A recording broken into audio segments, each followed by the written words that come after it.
Welcome to the Spirit of Business, episode number 88. Meet a Business Intuitive with Matt Murphy and Sarah McCrum.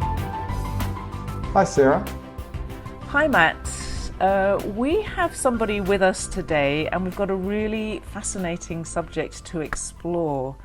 Candice Hosser is a spiritual strategist and a business intuitive, and I'm going to ask her in a moment to explain what that means. But I think what I find interesting, I think a lot of business owners, because we have to make so many decisions and there's so much responsibility, we sometimes look for guidance in doing that, and intuitive guidance can be very powerful, partly because it supports our own intuition.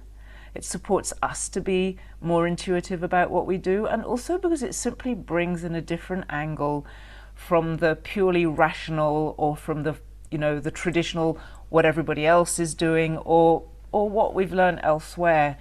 So, Candy, welcome to the Spirit of Business. I think we have the perfect match between what you're doing and what we're talking about here. Can you tell us a little bit about what you mean? What is a spiritual strategist and a business intuitive?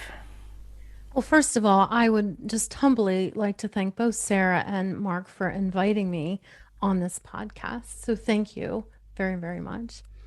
And so to answer your question, a spiritual strategist and business intuitive, how I see myself is sometimes in life we don't combine the strategy and business with intuition. Sometimes we think or imagine that the two are not related. But however, even in research, I've seen actual research that says visionary entrepreneurs are highly sensitive and highly intuitive. And so it seemed to me kind of almost silly not to include the strategy with the intuition. And so the other thing I started to realize is that we make 35,000 decisions a day in business, and to help make those decisions quickly and rapidly to keep the momentum in our business, it's great to have intuition in play. So what difference have you seen where people have permission to use their intuition in business, where perhaps they were suppressing it or not trusting it before, or feeling that it wasn't the place for it? So I can think of a couple examples, but one of the greatest things that I see is, so first of all, I just want to say I refuse to do this work, even though I was told by my spiritual team, or whatever you want to call it. I refused to do it because I felt like it felt disempowering for somebody to come to the wizard, and I didn't like that feeling. So eventually I realized that there was a healing component in what I do as well.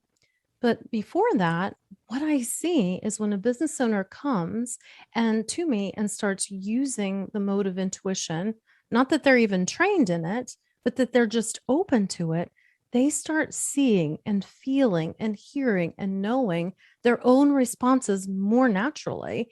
And so the first thing that I see that happens besides business growth is personal empowerment, which is the exact thing I was fighting against, which makes me so joyful that that was a result.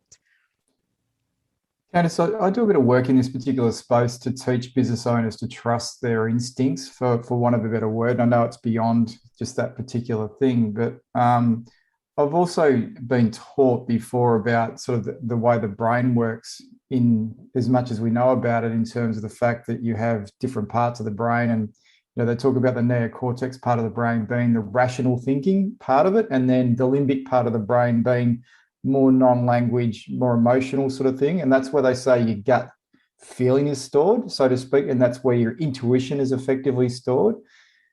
Have you done much work in that particular regard in terms of the marrying the brain with what you're actually doing, or is it in a completely different platform to what you're talking about? I'll tell you what, Mark, you are spot on. So one of the challenges that we have is we're actually utilizing both in business naturally, but we're not paying attention to one of the factors. So, what I call like the heart coherence is basically our brain creates things for us. But when we either feel stuck or challenged, when we revisit our heart coherence, those two energies, as like Joe Dispenza talks about with quantum physics, and I love the energy of quantum physics, and I actually enjoy reading about it because it makes a lot of sense to me. So, really, it's a strong marriage of the union that's already occurring with brain versus heart.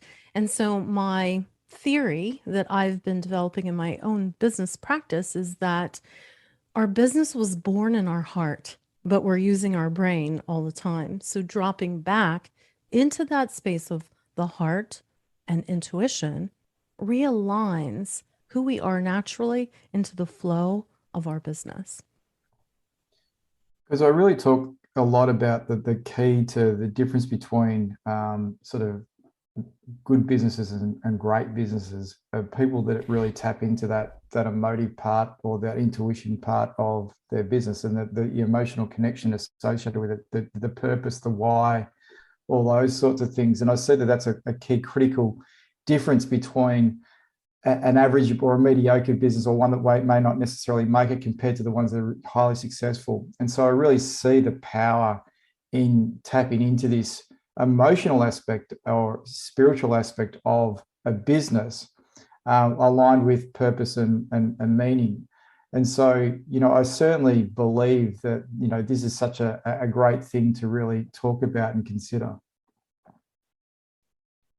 Absolutely. Absolutely. I know I have a girlfriend who has three really great restaurants in the area, and she's done extremely well. And sometimes I say to her, and we also have a business together in real estate, and I said, like, what makes you make the decisions that you make? And she says, when I see somebody that I want to partner with, they have a gold light around them. I immediately know when I see that light to treat them well, and then I'm going to do a business with them. So while she's not a big woo-woo person, she does have, she uses her intuition all the time in business. And I think if more people would actually admit to it, they probably are using their intuition more than most people know. Do you think that everybody's got that ability, or do you think that some people, because they've got characteristics of being highly sensitive, like, I've never had the experience of, a gold light around a particular person that I want to be in business with, but I certainly trust my instincts and my gut feel and my, guidance around the fact of if I want to be in business with somebody, for example. So, I would assume that people experience it differently, but then the other question is, can everybody experience it, as a question? Absolutely. I think that's just such a fabulous question. So there's different types of intuition. So some people think, oh, visual, so my girlfriend was experiencing a visual clue. That's clairvision. But just like in life, some people like beauty more, some people are more kinesthetic, they're the huggers, So everybody has a different mode that they operate under naturally. Intuition is the same thing. If you're very huggy, touchy-feely, that's called kinesthetic. And so they feel everything when they're utilizing intuition. So they might get to the outcome, but it's slower for them. People that Well, I'm a have self-proclaimed hugger, so therefore I'm the kinesthetic one of the group. there's a possibility, but right now this might be a really nice time to share. I didn't want to leave any stone unturned with helping people to, number one, manage their business with intuition, and number two, learn how they're already utilizing their intuition. So I developed this quiz. I'd love to give it to you because it might Sure. give some insight. So it's www.candicehaza.com/superpower. And so when you take that quiz, what that will help you to determine is how intuition is already showing up in your life, some of your greatest challenges that you have with intuition, what to do when you get stuck, how to amplify some of the intuition that you're already utilizing. And so that's going to give you immediate, clear parameter about who you are and some of your challenges and some of your assets. I think it would be great to hear about some of the other types of intuition as well, because it's a word that is used very widely. I think easily misunderstood. Sometimes people think there's only one form of intuition, and if I don't have that, I'm not intuitive. So, yeah, what are the different ways of being intuitive that you've seen? Well, the first one I want to talk about is the one that that the person is sitting there listening to your podcast saying, "Yeah, I'm not that." And so I want to give you the first thing I'm going to say about intuition. The one that just said that is the one that has the highest power. And let me tell you, superpower, and let me tell you why. So they're usually the knowingness. They know things almost immediately. They get that feeling, that gut. It's like, I don't know why I know this. I don't understand why I know this, but I know this. They're the most accurate, intuitive types. They have no fringe around it. They probably might not ever be able to do a reading, but they know what they know when they know it. And they're the strongest ones. And they're the ones that are probably sitting there saying, yeah, I'm never going to see a gold light. So that's the knowingness, the clairsentient. They know things. And then there's the auditory. So auditory, they might hear stories. They might sing "It's a Small World After All" after they leave Disney for a week. They're also extremely fluid speakers. Like different presidents, you can almost tell which ones had which type of intuition just by listening to their orator skills. Extremely fluid. Like I was saying before, kinesthetics, they process everything through their body. And so learning how to protect themselves from bringing everything in can help relieve things like fibromyalgia, sensitivity to foods, sensitivity to chemicals. They're usually the kinesthetics. I'm a clear visionary, so if I use vision and I can't see what I'm supposed to see, then they'll put it into the kinesthetic and I'll feel it. And if all else fails, I'll hear something in my ear. One time I remember I couldn't see anything. I didn't know what I was supposed to say. And then all of a sudden in my ear, I heard, "I delivered the package." And I knew exactly what they had meant in the reading. So I hear things, I see things, I know things, and I feel things. So I'm a clear channel. It goes from one thing to the next. I always imagine, on the beach, those little red things that you put the sand in and it keeps catching each thing. That's kind of how I imagine what my gift might be like. So, when we're intuitive, always we have the experience of receiving information that didn't come from the mind. That's what it feels like. Or people will say, I just got that. Or I sense something, but it's not a mental processing. That's really the whole point, I think. And it's really common now for people to talk about receiving guidance or having a sense. And I think Napoleon Hill, actually, he talked about people having a spiritual team, and he talked about, there was a whole lot of stuff that he explored. So people have talked about this in business for a long time. What's your experience of what's going on behind the scenes with these intuitive gifts? I'm not quite sure which direction to go with that. But I can tell you what I'm seeing in businesses right now.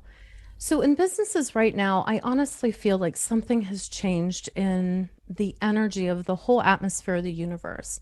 I feel like there's a thinner veil, and what's starting to happen is people with the identity of the world changing because how we do everything is different. How we shop, how we practice our religion, maybe how we raise our children. Everything that we do is different.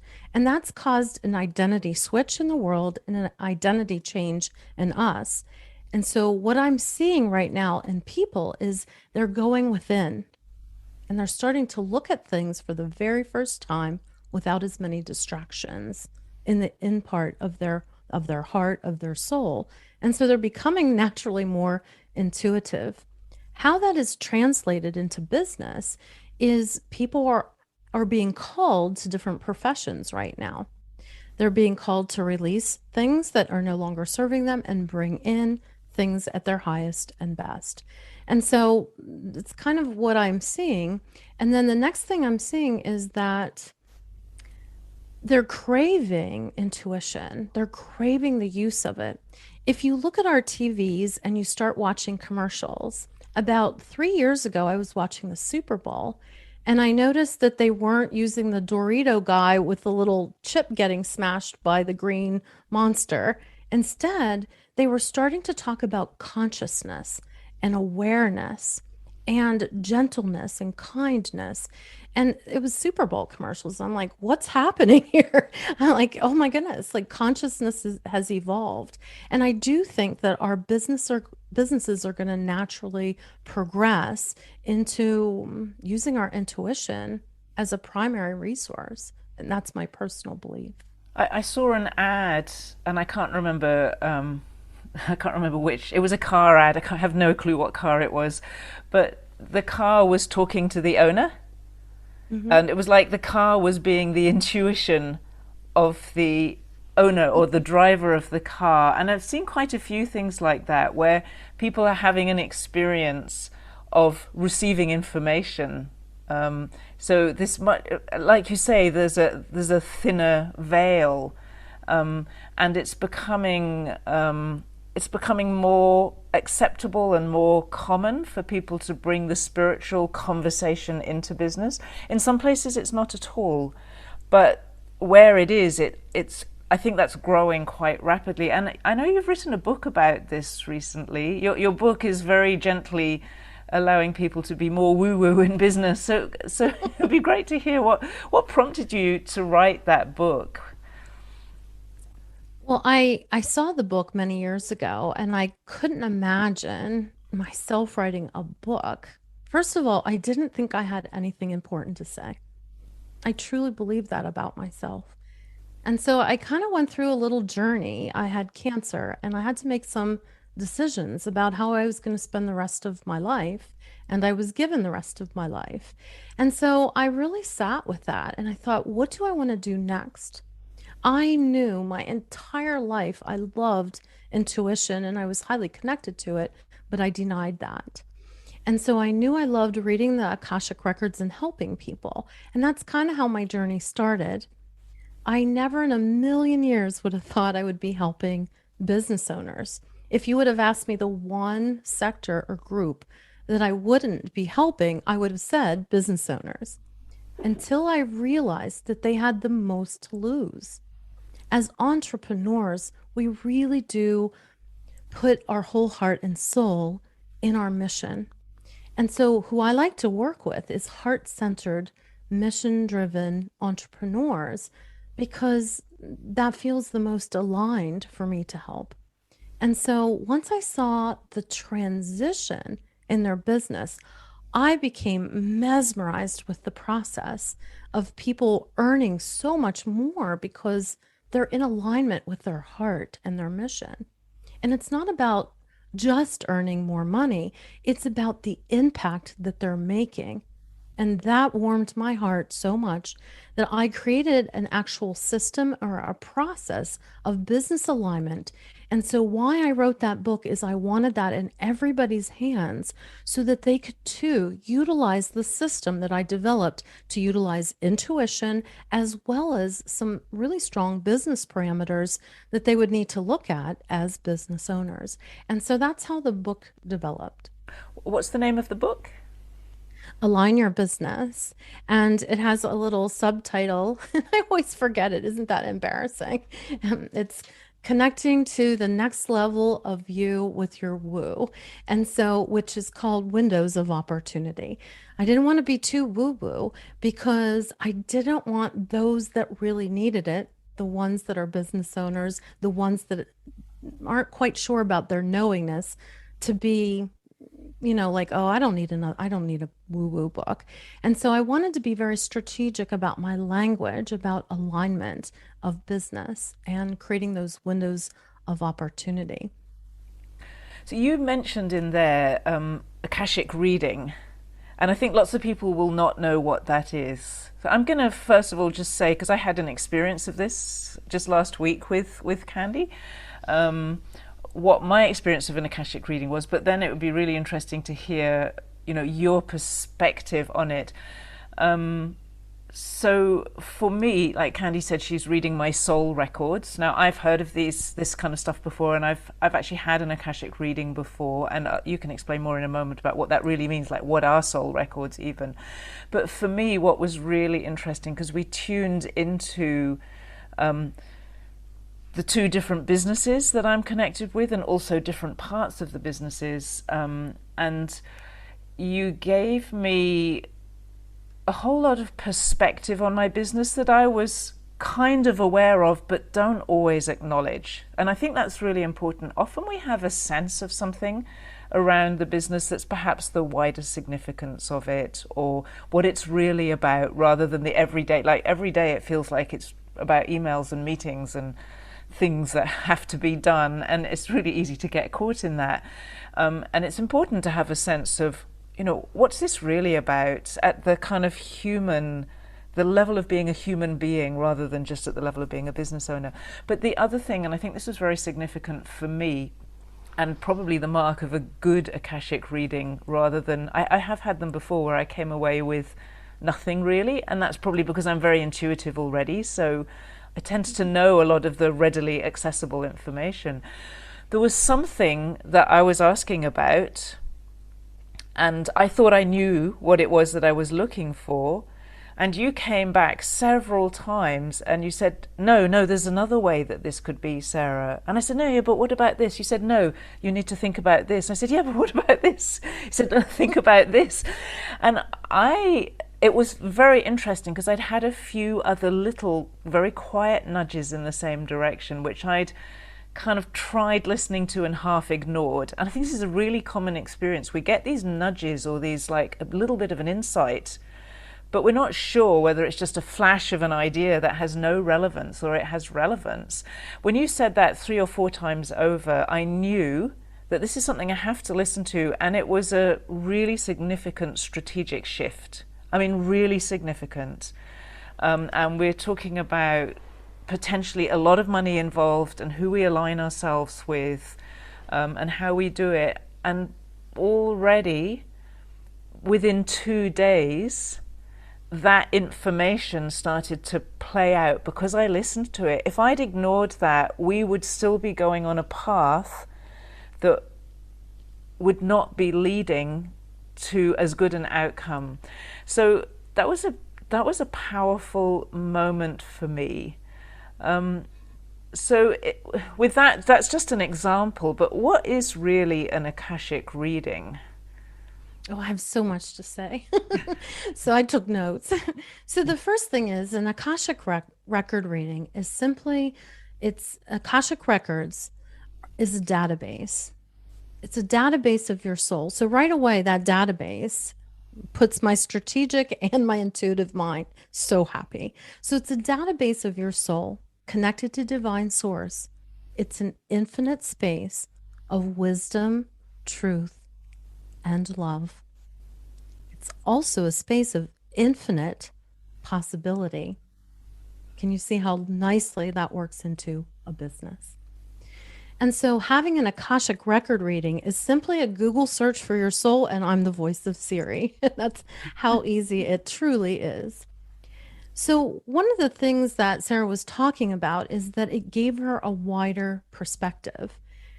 Because my mind's a bit strategic as well, what happens is it's almost like a little computer, and I see the highest probabilities and outcomes. For example, I have a client that's been with me for 5 years. She came to see me 5 years ago, and I saw a red bricked building, a warehouse that was ginormous, and it was going to be in her business, and I could see all the purposes and use. So she went to buy a building, and it was this little white building, and the guides gave her a thumbs up, so she got it.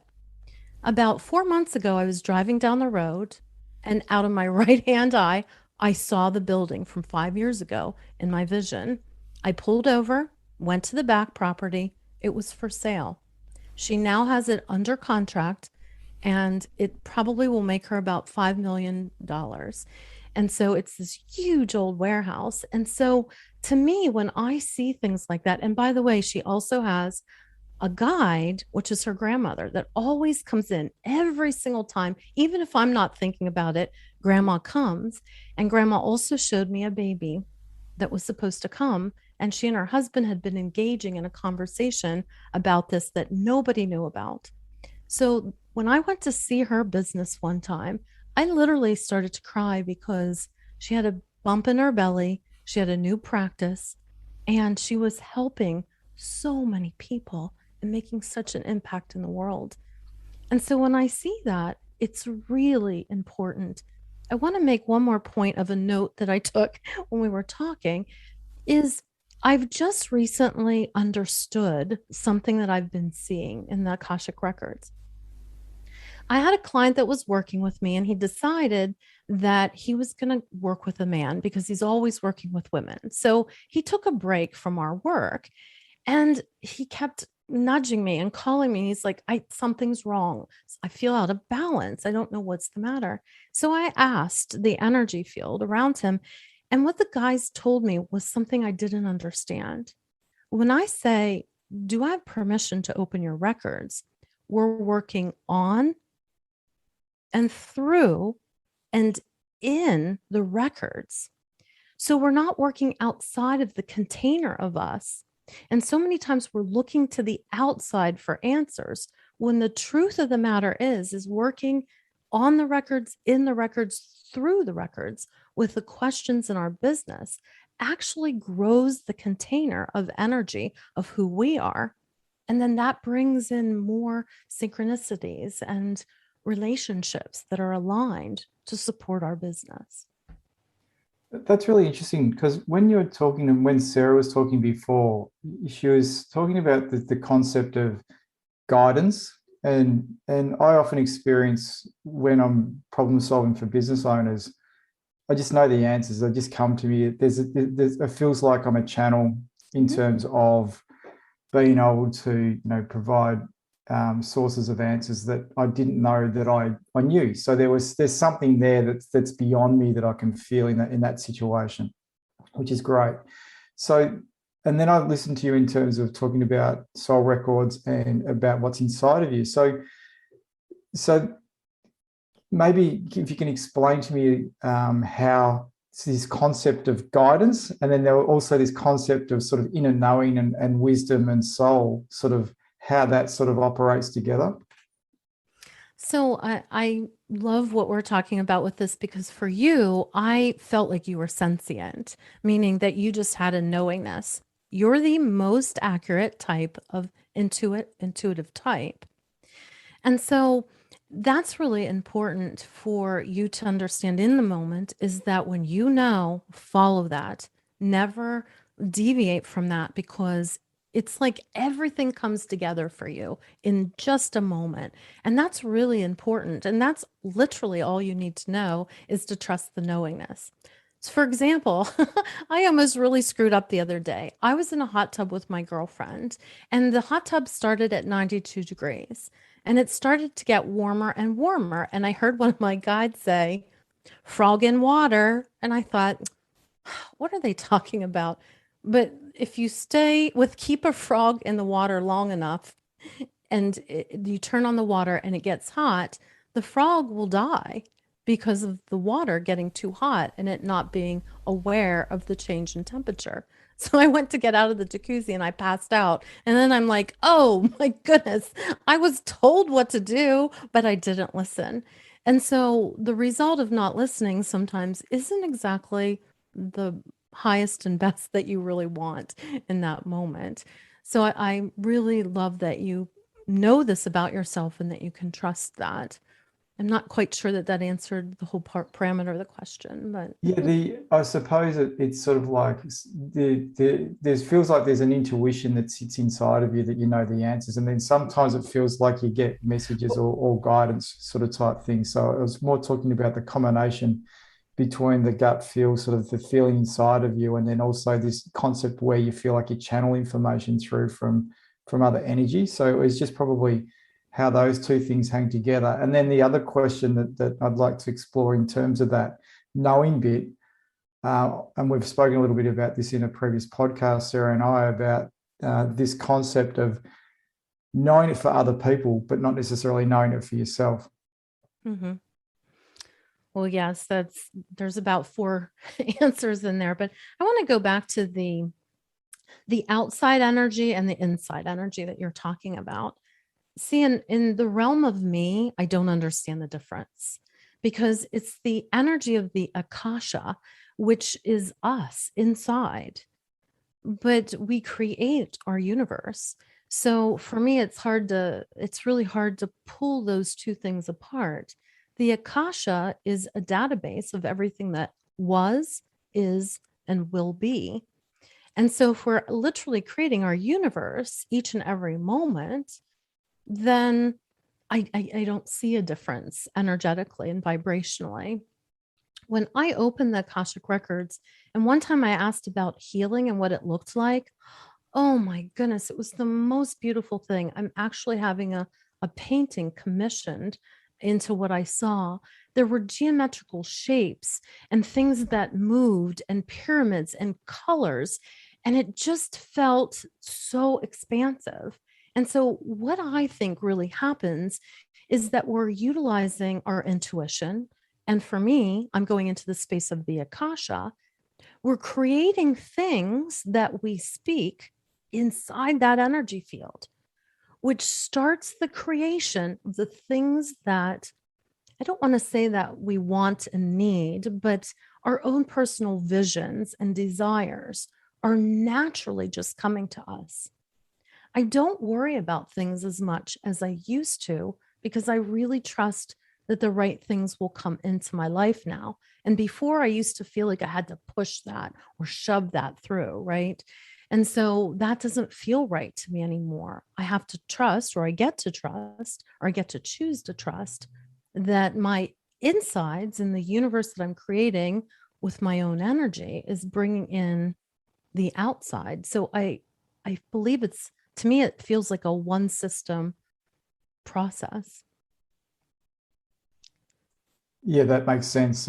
Maybe maybe I sense it, or I feel it, and maybe I don't connect the two things together. So maybe that's probably something and sometimes I can feel, if I'm making decisions for myself, it probably more feels like it's internal. If I'm making decisions for other people, it feels like or guiding other people, it feels like it's kind of outside of me to a degree. So that's probably the separation bit. But yeah, I can understand how it's connected together. I do have a technique that I can teach like right on the spot. And so people that have a lot of knowingness, and I know that, Matt, you have a beautiful brain and you have analytical knowledge, and you are into maths and accounting, right? So that part of the brain is highly developed. And so sometimes the heart cadence that I feel inside of you might feel like, I don't exactly know how to make a decision about this. And you'll go into the headspace. So I invite you to just, even in this moment, if you take a deep breath in and you just rub right where you believe your heart is, right about here. And it's podcast. So just a little massage with 2 of your index, like your index finger and your middle finger, just very gently, and breathing in and closing your eyes and asking, if you're not driving, and asking yourself a question. So say, for instance, you're making a business decision and it's for yourself, and you're like feeling a little bit stuck. Taking this brief moment to massage that area, there's actually like activation things. I don't know all the science about it, but once you touch that, it starts calming the system down. And then you breathe in and you ask the question gently in that space of your heart. And then you just sit with it for just a moment. If nothing else, you're going to feel better. But I can almost guarantee that the parameter of your decision might change a little bit.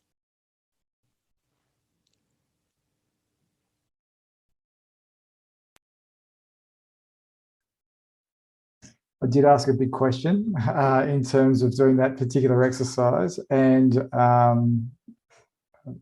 I felt like a calmness to it, obviously, because you're grounding and centering sort of type. That's the feeling that I got in terms of doing that. And obviously, it was only a very brief moment. I think I probably need to sit on it for a bit longer and probably and be more quiet. I can sense that that's the more quiet I am in terms of the better I am in terms of decisions. So I think I'll probably sit with that after the session. So thank you for that technique. And the second strategy that I enjoy teaching people, and really they do it themselves, is when I have a very complicated, like for example, if I'm pulling out a course from my mind, there's a lot of components and what order should they be in. I write them on my whiteboard before I go into a meditative state, and I'll sit in meditation for 30 minutes. And I try my best. I'll like play with the energy of music in my mind. I don't think about what I just wrote on the board. And something will drop in immediately. I'll see an order happen, or I'll say, get rid of that. That's not necessary. Or this is the primary part of the program. Or I'll also hear, please don't launch this right now. And so I hear different things when I go into meditation, and all of you have the ability to take a moment, especially if your intuitive muscle isn't quite as strong yet, to go into meditative state, to let your brain have a little download, put it on a board. If you're visual, go into meditation, and then just rewrite or erase or rewrite what you internally felt as a guidance system, and trust it and just play with it and see what happens. You might not want to do it for your first $1 million decision, but if you're buying a book or if you're starting a course, every single person in my course said that they've either muscle tested a yes or no, or they've asked their guides. And I'm like, I should incorporate this into my marketing, because it seems like people do that. So I don't know. That's how I see intuition in business too. So.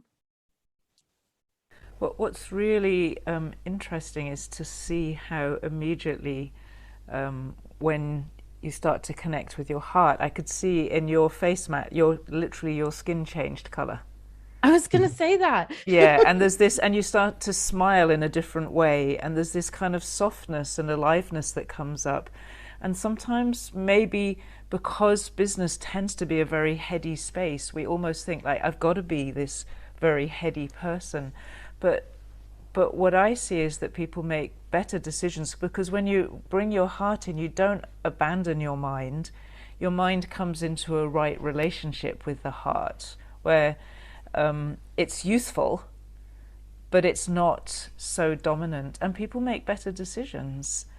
And that goes back to one of the things you said at the beginning about visionary entrepreneurs and purpose, people who are very, who care in some way about the world, which in a way, the purpose of business is to make the world a better place in some way. So all of that links together, that because our heart is where we feel that care. We don't feel the care in our head. I don't care about the state of nature or people or anything in my head. But in my heart, I can feel where we're making decisions that are not right, that they're just not aligned with nature. So I feel that this is actually a very simple and really important point that you're making here. And that intuition brings those together. Intuition can't happen in the head alone. So it's a very natural thing that we all have access to, in fact. And it's just a question of how much do we listen, and how do we cultivate that muscle? Because you can also, not all information is good information. So like everything else, we need to get better at it. But it's so nice to see that little shift that happens in, 30 seconds.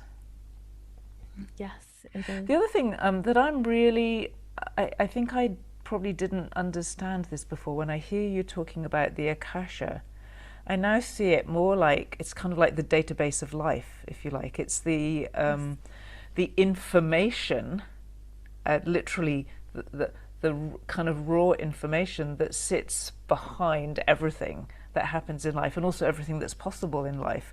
So we're actually living inside the Akasha, so to speak. We're the product of it and the experiencer of it and a former and shaper within it.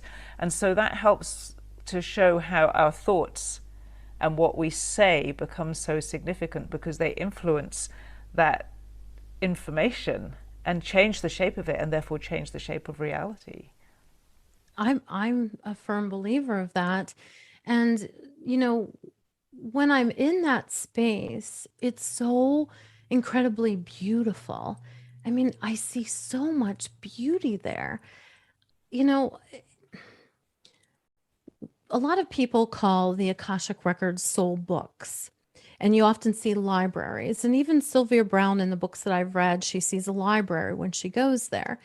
But I also want to point out that the reference is what our mind understands.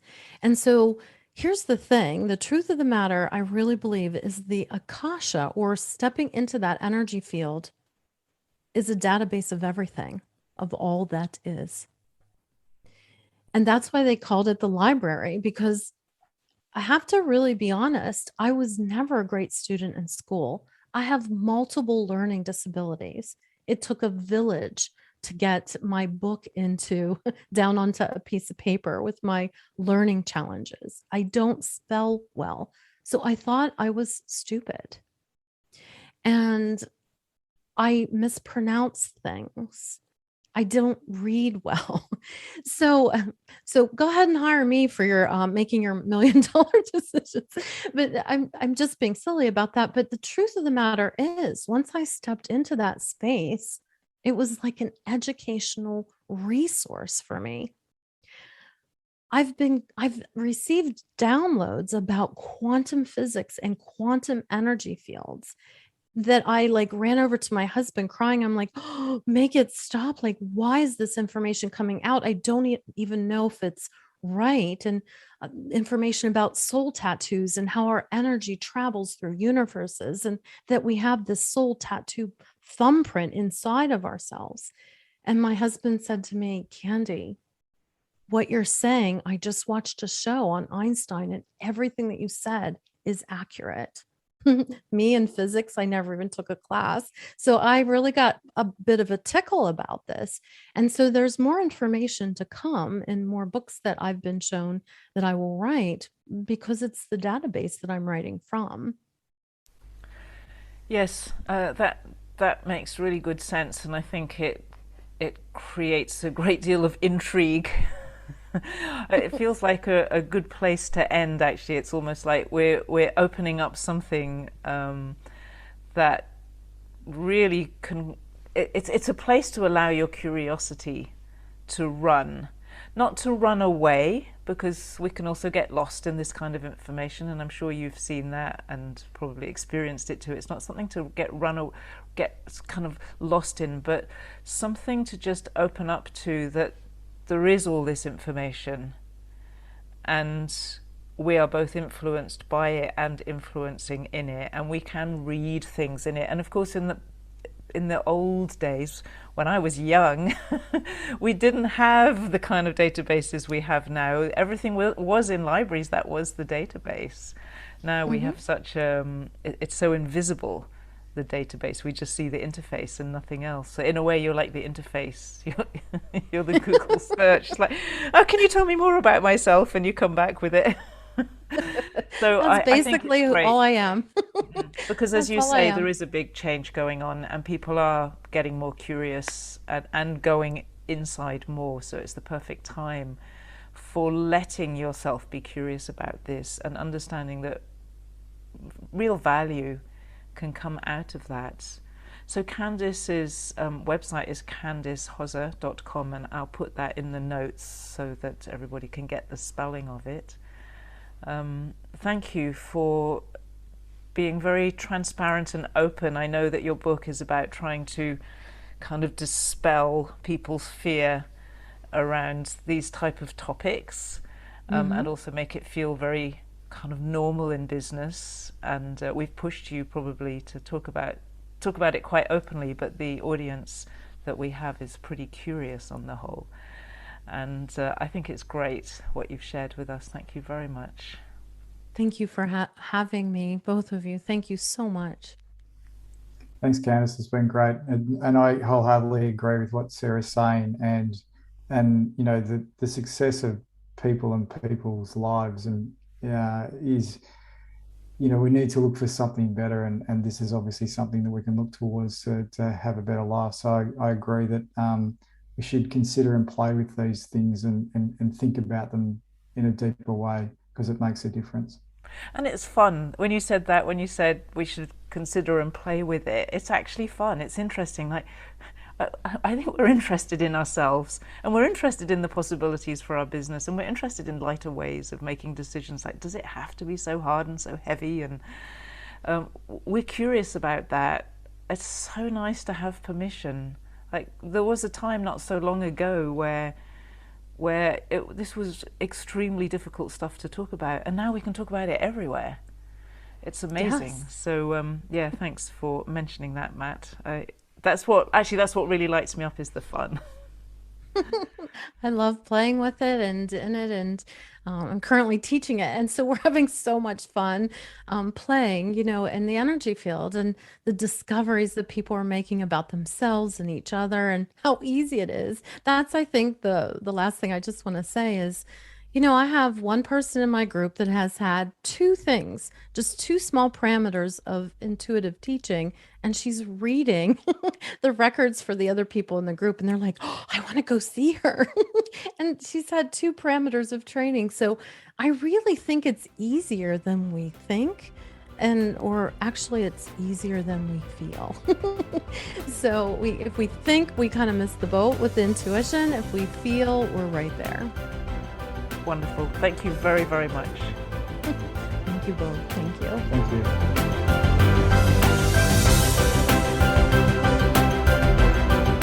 You've been listening to The Spirit of Business with Matt Murphy and Sarah McCrum. If you'd like some insight into the spirit in which you do business, a great place to start is by looking at your relationship with money. Find out more by taking the Money Scorecard at moneyscorecard.app, and we'll be back next week.